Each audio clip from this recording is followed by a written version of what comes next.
बोलो श्री सत्यनारायण भगवान की जय। श्री सत्यनारायण व्रत कथा पहला अध्याय। एक समय नेम शारण तीर्थ में सोनिक आदि 88,000 ऋषियों ने सूत जी से पूछा, हे प्रभु, इस कलयुग में वेद विद्या रहित मनुष्य को प्रभु की भक्ति किस प्रकार मिलेगी तथा उनका उद्धार कैसे होगा। इसीलिए हे मुनि, कोई ऐसा तप कहिए जिसे थोड़े समय में पुण्य प्राप्त होवे तथा मनवांछित फल मिले। वह कथा सुनने की हमारी इच्छा है।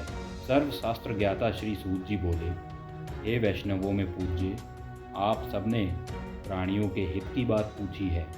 अब मैं उस श्रेष्ठ व्रत को आप लोगों से कहूँगा जिस व्रत को नारद जी ने श्री लक्ष्मी नारायण से पूछा था और लक्ष्मीपति ने मुनि श्रेष्ठ नारद जी से कहा था। तो ध्यान से सुनो। एक समय योगीराज नारद जी दूसरों की हित की इच्छा से अनेक लोकों में घूमते हुए मृत्यु लोक में आ पहुँचे। यहाँ अनेक योनियों में जन्मे हुए प्राय सभी मनुष्य को अपने कर्मों द्वारा अनेक दुखों से पीड़ित देखकर सोचा, किस यत्न के करने से निश्चय ही प्राणियों के दुख का नाश हो सकता है। ऐसा मन में सोचकर विष्णु लोक को गए। वहाँ श्वेत वर्ण और 4 भुजा वाले देव के ईश नारायण को देखकर, जिनके हाथों में शंख चक्र गदा और पद्म थे तथा वरमाला पहने हुए थे, स्तुति करने लगे। हे भगवान, आप अत्यंत शक्ति से संपन्न हैं। मन तथा वाणी भी आपको नहीं पा सकती। आपका आदि मध्य अंत नहीं है।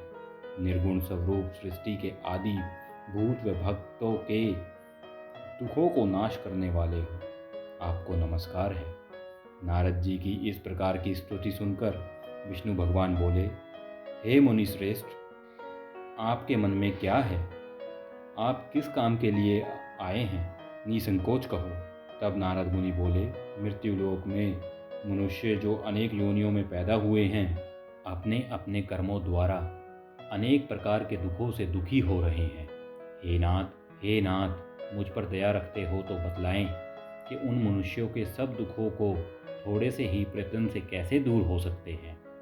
श्री भगवान जी बोले, हे नारद, मनुष्य की भलाई के लिए जो तुमने बहुत ही अच्छी बात पहुँची है। हे नारद, मनुष्यों की भलाई के लिए तुमने बहुत ही अच्छी बात पूछी है। जिस काम के करने से मनुष्य मोह से छूट जाता है, वह मैं कहता हूँ, सुनो। बहुत पुण्य देने वाला स्वर्ग तथा मृत्यु लोक दोनों में ही दुर्लभ एक उत्तम व्रत है। आज मैं प्रेमवश होकर तुमसे कहता हूँ, सत्यनारायण का यह व्रत अच्छी तरह विधि पूर्वक करके मनुष्य आयु उपरांत यहाँ सुख भोग कर मरने पर मोक्ष को प्राप्त होता है। श्री भगवान के वचन सुनकर नारद जी बोले, उस व्रत का फल क्या है, क्या विधान है और किस प्रकार यह व्रत किया जा सकता है और किस दिन यह व्रत करना चाहिए, विस्तार से कहिए। भगवान बोले, दुख शोक आदि को दूर करने वाला, धन्य धान्य को बढ़ाने वाला, सौभाग्य तथा संतान को देने वाला यह व्रत सब स्थानों पर विजयी करने वाला है। भक्ति संतान को देने वाला यह व्रत सब स्थानों पर विजयी करने वाला है। भक्ति और श्रद्धा के साथ किसी भी दिन मनुष्य सत्यनारायण की प्रातः काल के समय ब्राह्मणों और पांडवों के साथ धर्मपरायण होकर पूजा करे, भक्ति भाव से निवेद, केले का फल, घी, दूध और गेहूँ, चूर्ण सवाया लेवे, गेहूँ के अभाव में साठी का चूर्ण, शक्कर तथा गुड़ ले और सब भक्षण योग्य पदार्थ जमा करके भगवान को अर्पण कर देवे, तो बंधुओं सहित सभी ब्राह्मणों को भोजन करावे। पश्चात स्वयं भोजन करे, नृत्य गीत आदि का आचरण करें, सत्यनारायण भगवान का स्मरण करते हुए व्यतीत करें। इस तरह व्रत को करने पर मनुष्य की सभी इच्छाएं पूरी होती हैं। विशेषकर कलिकाल में भूमि पर यह मोक्ष का सरल उपाय है। बोलो सत्यनारायण भगवान की जय।